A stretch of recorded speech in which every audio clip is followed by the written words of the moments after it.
കോൺഗ്രസ് നേതാവ് ടി.എൻ. പ്രതാപൻ രചിച്ച 7ാമത് പുസ്തകം കടലിനൊരു പ്രണയലേഖനം പ്രകാശനം ചെയ്തു.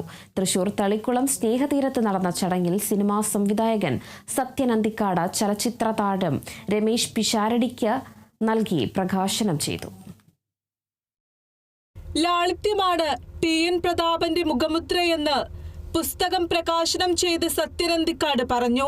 തന്നെ ഏറ്റവും കൂടുതൽ ആകർഷിച്ചിട്ടുള്ളത് പുസ്തകം വായിക്കുന്നവരും സ്നേഹിക്കുന്നവരെയുമാണ്.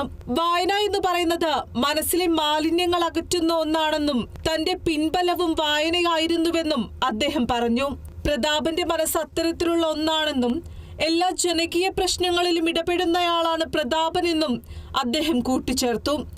അസ്തിത്വം വിട്ടുള്ള കളിക്ക് പ്രതാപൻ നിൽക്കാറില്ലെന്നും സത്യൻ അന്തിക്കാട് പറഞ്ഞു. കഴിഞ്ഞ 34 വർഷമായി സന്ദേശം എന്ന സിനിമ ഇന്നും പ്രസക്തമാണെന്നും അതിനുള്ള കാരണം നിഷ്പക്ഷമായ കാഴ്ചപ്പാടുള്ളത് കൊണ്ടാണെന്നും സത്യൻ അന്തിക്കാട് പറഞ്ഞു. പക്ഷെ നമ്മുടെ മനസ്സിലൊരു രാഷ്ട്രീയം ഉണ്ടാവാറുണ്ട്. അത് ഇന്ന ചേരി വെച്ചിട്ടല്ലല്ലോ. ഇപ്പോൾ സന്ദേശം എന്നുള്ള സിനിമ റിലീസ് ചെയ്തിട്ട് 34 കൊല്ലമായെങ്കിലും ഇന്നും സന്ദേശം ഒരു പ്രസക്തമായി നിൽക്കുന്നത് അതിൽ നിഷ്പക്ഷമായിട്ടുള്ള ഒരു കാഴ്ചപ്പാട് അതിനകത്തുള്ളതുകൊണ്ടാണ്. ഇപ്പോഴൊരു തെരഞ്ഞെടുപ്പ് കഴിഞ്ഞാൽ നമ്മൾ എന്തുകൊണ്ട് തോറ്റു എന്ന് പറഞ്ഞിട്ട് പാർട്ടികൾ അതിന് കാരണം കണ്ടെത്തുന്ന ഒരു സിനിമയാണല്ലോ സന്ദേശം.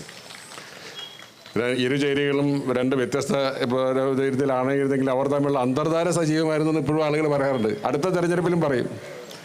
പോളണ്ടിനെ പറ്റി ഒരു അക്ഷരം പറയരുതെന്ന് പറയും. ഇതൊക്കെ നമ്മൾ പൊളിറ്റിക്സിനെ പുറമെ നിന്ന് നോക്കുമ്പോൾ കാണുന്നതാണ്. അങ്ങനെ പുറമെ നിന്ന് നോക്കുമ്പോൾ കാണുന്ന ആളുകളിൽ നല്ല ആളുകളെ നമ്മൾ മാർക്ക് ചെയ്യാറുണ്ട്.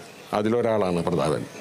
ഇത്രയും തിരക്കുകൾക്കിടയിൽ 7ഓളം പുസ്തകങ്ങൾ ടി.എൻ. പ്രതാപൻ എഴുതിയെന്നത് വലിയ കാര്യമായി കാണുന്നുവെന്ന് പുസ്തകം ഏറ്റുവാങ്ങി രമേശ് പിഷാരടി പറഞ്ഞു. 24 മണിക്കൂർ നമ്മൾ കണ്ണ് ചിമ്മി തുറക്കുന്നതിന് മുമ്പ് പോകുന്നു.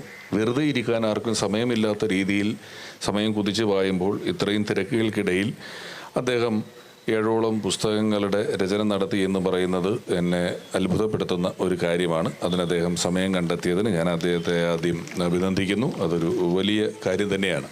പുസ്തക പ്രകാശനം എന്നൊന്നും പറഞ്ഞാൽ അങ്ങനെ പഴയ പോലെ ആളെ കിട്ടുന്ന പരിപാടിയല്ല. അത് നമ്മൾ പലയിടത്തും പോകാറുണ്ട്. ചെറിയൊരു ഹോട്ടലിലെ കോൺഫറൻസ് ഹാളിൽ വളരെ വേണ്ടപ്പെട്ട ചില കുഞ്ഞിൻ്റെ കാതുകൂത്തൊക്കെ നടത്തുന്ന പോലെ വളരെ വേണ്ടപ്പെട്ടവരെ മാത്രം വിളിച്ചിട്ട് നടത്തുന്ന പരിപാടിയാണ് പുസ്തക പ്രകാശനം എന്ന് പറയുന്നത്. പലപ്പോഴും ഇത്ര ജനകീയമായി ഇത് നടത്തുക എന്ന് പറയുന്നത് വളരെ ശ്രമകരമായിട്ടൊന്നും ഞാൻ പറയുന്നില്ല. പ്രതാപേട്ടൻ അത് എളുപ്പമായിരിക്കും, എന്നാലും അതൊരു വലിയ കാര്യമാണ്. യോഗത്തിൽ ടി.എൻ. പ്രതാപൻ അധ്യക്ഷത വഹിച്ചു. സംവിധായകൻ ഷാരിസ് മുഹമ്മദ് മുഖ്യാതിഥിയായി. Kerala vision news, Thrissur.